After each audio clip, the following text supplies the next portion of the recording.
members, and all proceeds go directly to the haunted Rock Island YMCA. For more information on the haunted Rock Island YMCA Paracon and vendors, look for them on Facebook under events.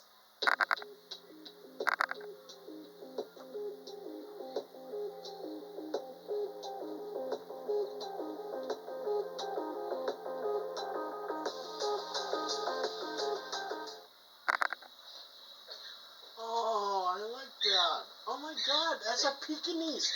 I used to have a Pekingese named Hannah.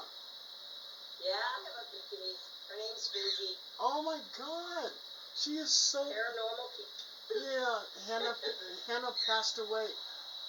Oh my God, I gotta show you my Hannah. Wait, hold on.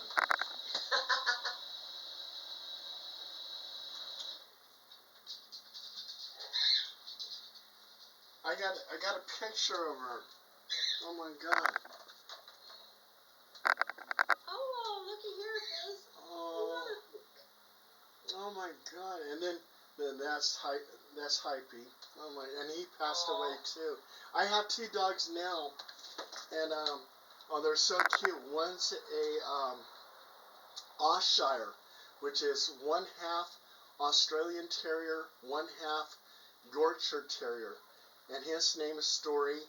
And then I got Champagne, who's a Yorkshire, which is 1/2 Yorkshire Terrier, 1/2 Chihuahua. Oh my God. Yeah. Is she feisty? Yeah. Yeah. I mean, Champagne. Oh my! I love him to death. He loves to play. He loves to play fight. And both of them, they play fight together. Oh my God! And they get so many walks because I'm retired, so they get a lot of walks and everything else. Yeah. Oh, Busy would love it if I was retired with you, Fizz. Oh my God. She's a gosh, she is so cute. Oh my God. Yeah, she is.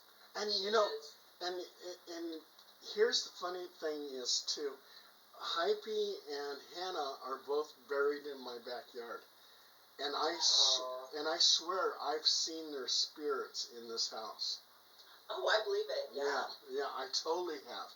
I mean, there's been times where I walk in the kitchen and I see this big yellow thing running past me, and that's got to be Hypey. Or I see a little black thing hiding underneath the bed, and that's got to be Hannah. Yeah. I mean, they stay around as long as we need them. Oh yeah. They're very loving. I have 5 animals, so I'm a big animal person. Yeah. Well, check this out. We have the 2 dogs. We have 8 tarantulas. And at nighttime, the opossums, the raccoons, feral cats, they come by and I feed them. I thought I was the only one that did that. No, I feed them cat food.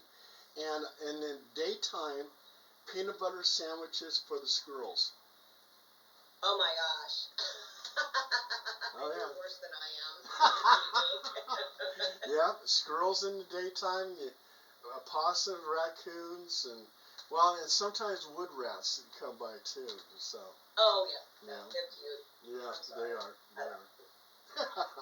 So, speaking of mimics and aliens and UFOs, I find it very interesting and always have the owl phenomenon that experiencers have with experiences of alien abductions. I find it interesting, even through experiences I've had as a child and a couple as an adult. There's always an owl presence. And me and my husband were talking not that long ago, a couple years ago, we had an experience with an owl at night, which I thought was fascinating. Me and my husband went on a walk. It was very quiet. And in the middle of the road, there was a huge owl just sitting there in the middle of the road.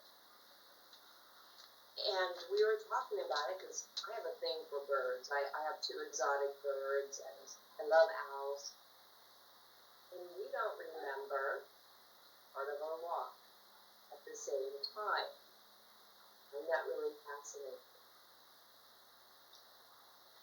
So we were walking, but we don't remember passing the owl. There's like a blink, small amount of time. And then we remember walking way past the owl and talking about the owl.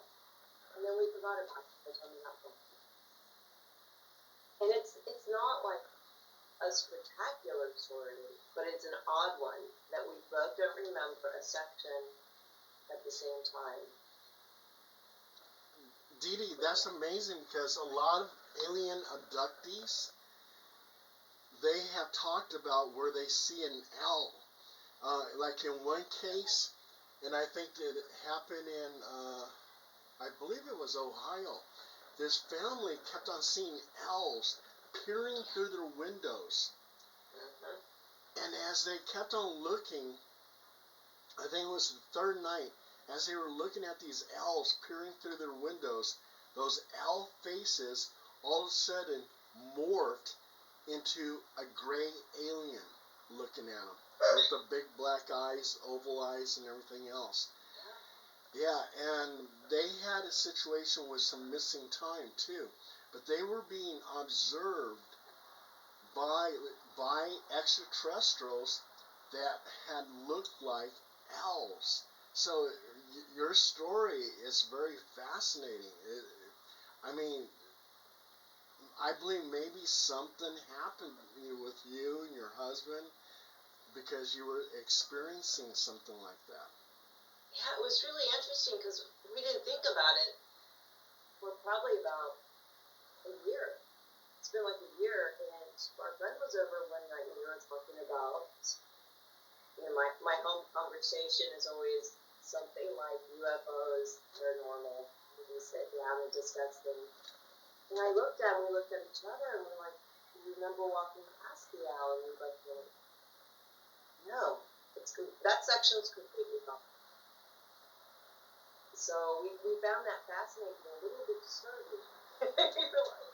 Oh, right here in Sacramento, California, we have what is called the Tower Bridge. And a lot of people think that these witnesses had seen a large owl. But these people, these witnesses, are actually saying they saw Mothman. And Mothman is very famous, Yes. because of Point Pleasant, the Silver Bridge collapsed, something like 48 people died after they seen the Mothman, and they believe that Mothman was somehow went through a portal at the TNT factory, somehow caused a rift in time and space, and Mothman appeared. And there was situations where people are driving down the road at 100 miles an hour and Mothman's keeping up with them. Well, here in Sacramento, California, at the Tower Bridge, something like 1, 2, 3, 4, I think, about 4 witnesses claim up and down that they saw Mothman perched on the Tower Bridge and then flew away. And one of the witnesses was Lamont Greer, and he was actually featured on Monster Quest on the History Channel. Oh, yeah. And I'm the one who wrote the article because I interviewed the 4 witnesses. And I interviewed the witnesses and wrote an article, and then History Channel read my article, got in contact with me, and I got them in contact with the witnesses. So, and the witnesses saw Mothman on the Tower Bridge on 3 different nights. So, and Lamont Greer was a professional photographer, and the picture that he took of what he thought was the Mothman came out looking like an orb, but he claimed that with his eyes, it looked like Mothman, it had these wings, but on the photograph, it came out looking like an orb. So, that was kind of unique. And then a lot of researchers into the story think that they maybe saw a big barn owl. But like Lamont and the other witnesses said, no, it's not an owl. We know what an owl looks like. it was Mothman. So, yeah, it's very unique. And we here in Sacramento, California, we have like 5 different cryptids that have been seen. We have the Mothman. We've had Dogman sightings, one in 1952 and one in 1963. So we had one that was seen near the Capitol, Sacramento, California, of a Dogman creature where it was walking on all 4s and then it became bipedal. Looked through a kitchen window, freaked out the lady, but she was claiming that it looked like a Dogman, which is similar to like a werewolf. And then in 1963, at Laguna Creek wetlands, a Mothman was seen out in the fields. So we had Dogman, Mothman. We had something in the Thomas in Northern California that was like a living blob, and it went into the sewer drain. We had yeah. That's more creepy than the zombie, huh? Yeah.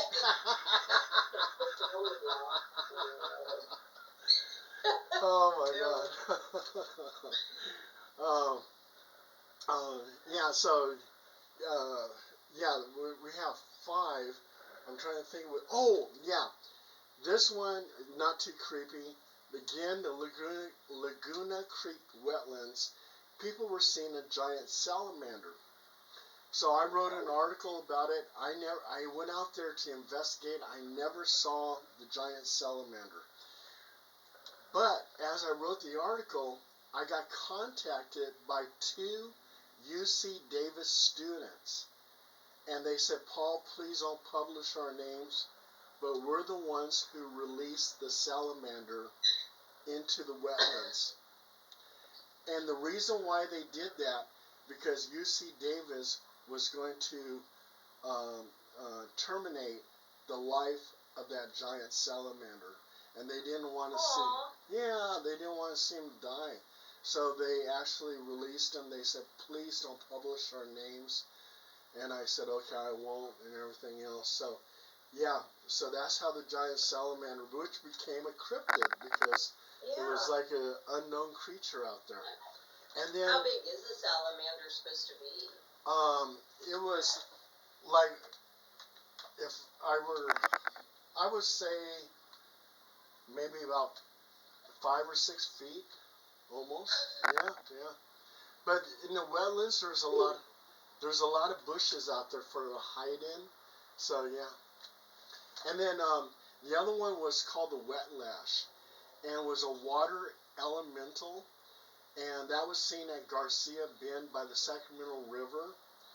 And this fisherman saw this creature that's made of water, wearing these crazy clothes like something from the Renaissance, and wearing a little hat. And this, and this water, oh my gosh.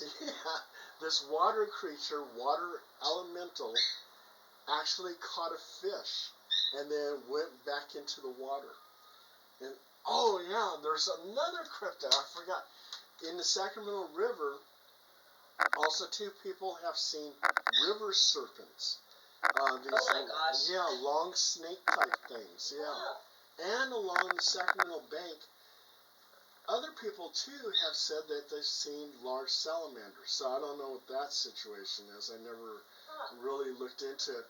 And Folsom Lake at one point of time, which is near Sacramento, had a lake serpent seen in there. So another river monster or lake monster. Yeah. So interesting. yeah, and right here in Sacramento, California, about 5 or 6 cryptids right there. Now, I know in Indiana we have dogmen. You have dogmen? Okay. We have dogmen because they think they migrate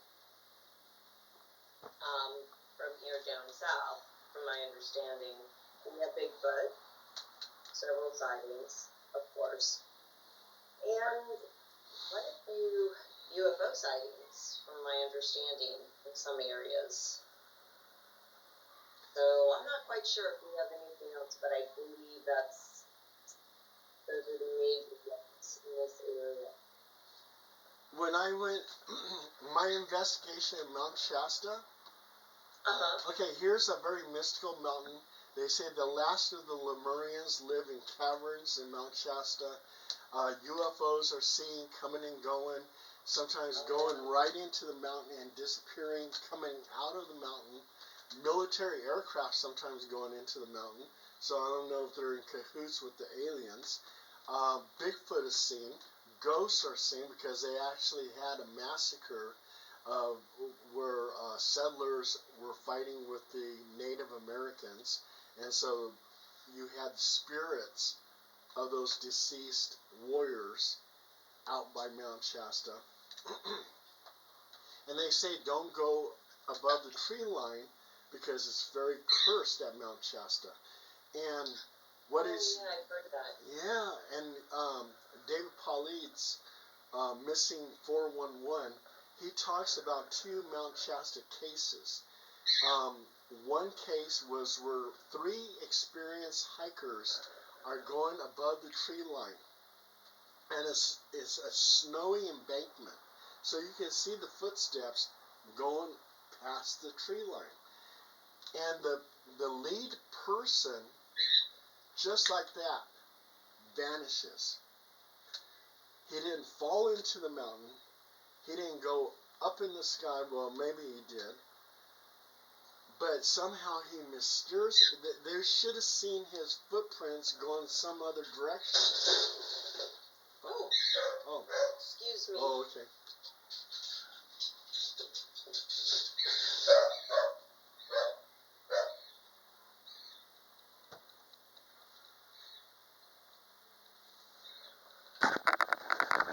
So sorry. Oh, no. Get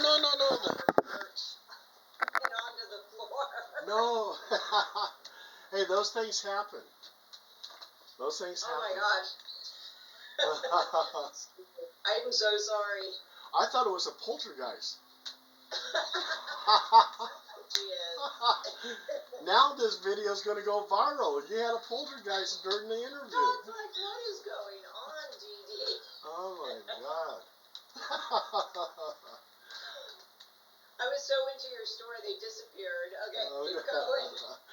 Okay, so anyway, yeah, the lead hiker just vanished. I mean, his footprints just stopped, didn't go anywhere else, and right there at that point, he just vanished.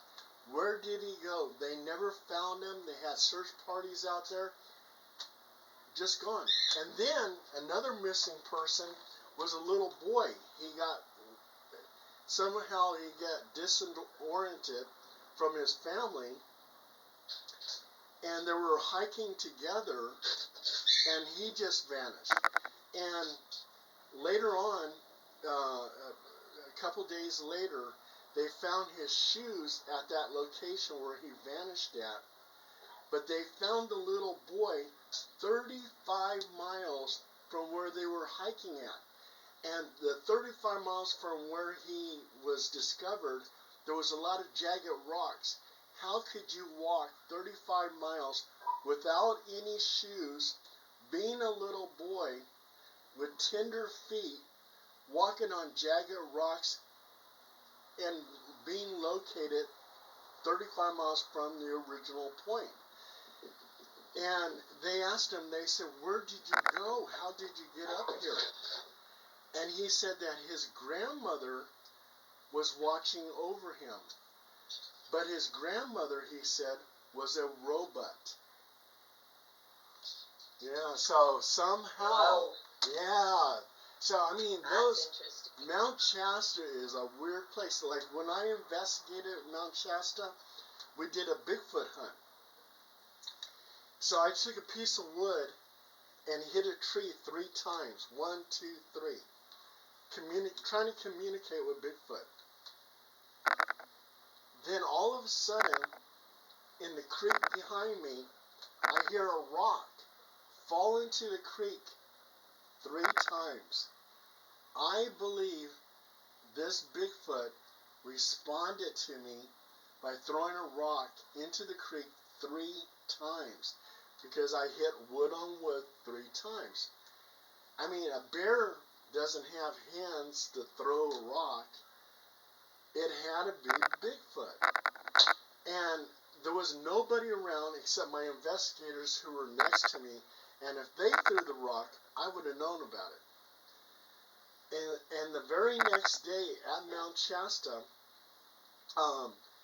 Sylvia Brown's secretary, which was part of my team of HPI, right here, HPI, Haunted Paranormal Investigations, or now what we call Halo Paranormal Investigations. Sylvia Brown's secretary, Holly DeLauder, she says, take a picture of me. I said, why? And she goes, because I just feel there's something behind me.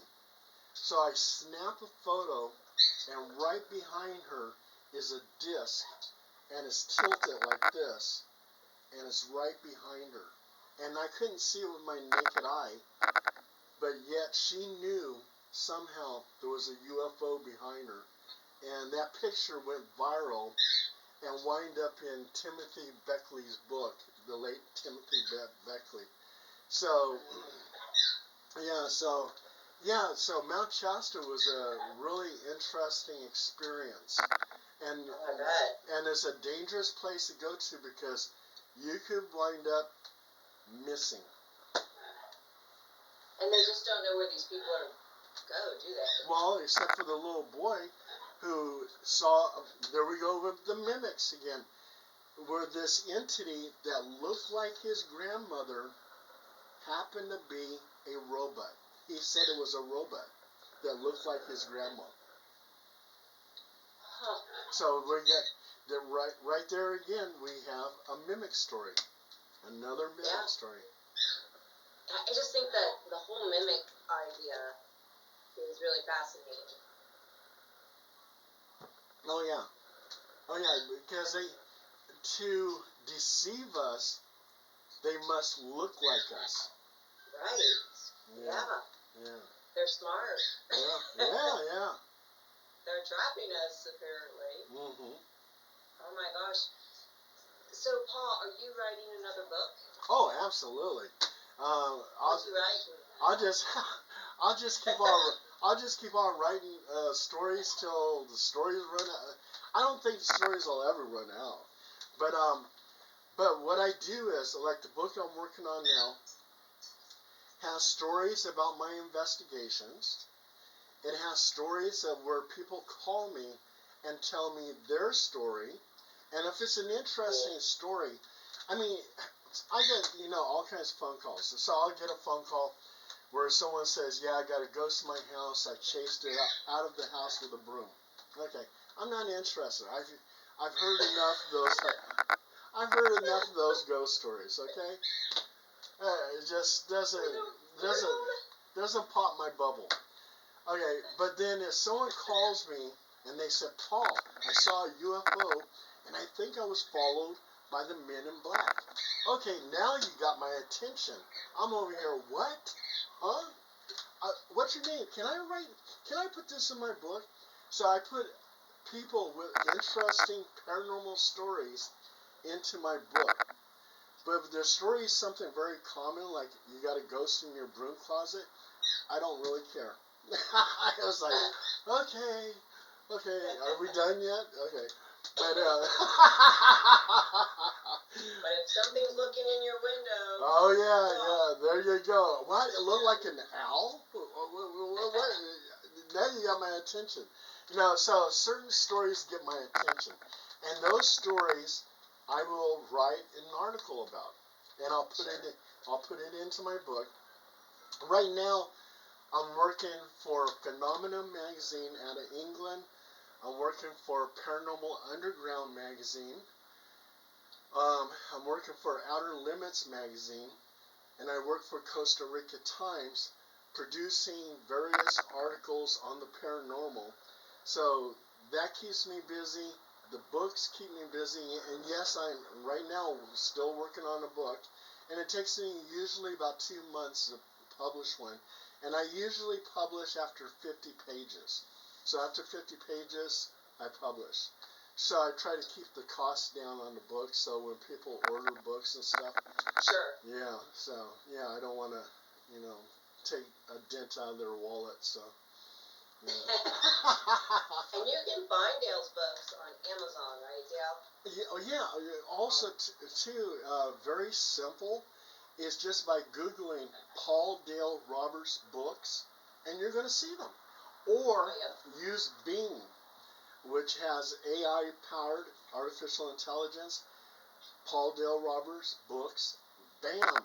There they are. Yep. Yeah. And I like that artificial intelligent lookup thing now. Yeah, me too. All the time. Oh my God, I use it all the time too. It's like, oh my God, and it's like really talks to you. It's like, whoa, you know, yeah. Yeah. It's crazy. So Paul, I hope I will have you back on one of my shows soon. Oh, thank you, DeeDee. My pleasure. I would love to be on your show again. It's fantastic. And it's so funny because seeing you in person, I think I've talked to you twice just over the phone. This is the first time we've actually seen each other. Oh yeah, absolutely. And I like those pictures behind you. Thank you. You know, weird story about these pictures. Yeah, I want to know. It's called music, and they all represent different music things, like a symphony, a chord, and vibration. So I found it at an antique store in a pile of junk.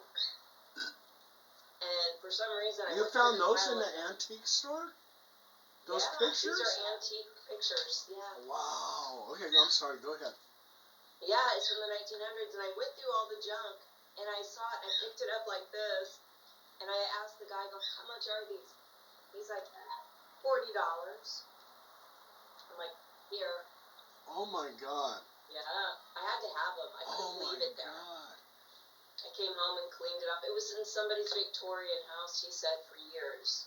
And they're not haunted?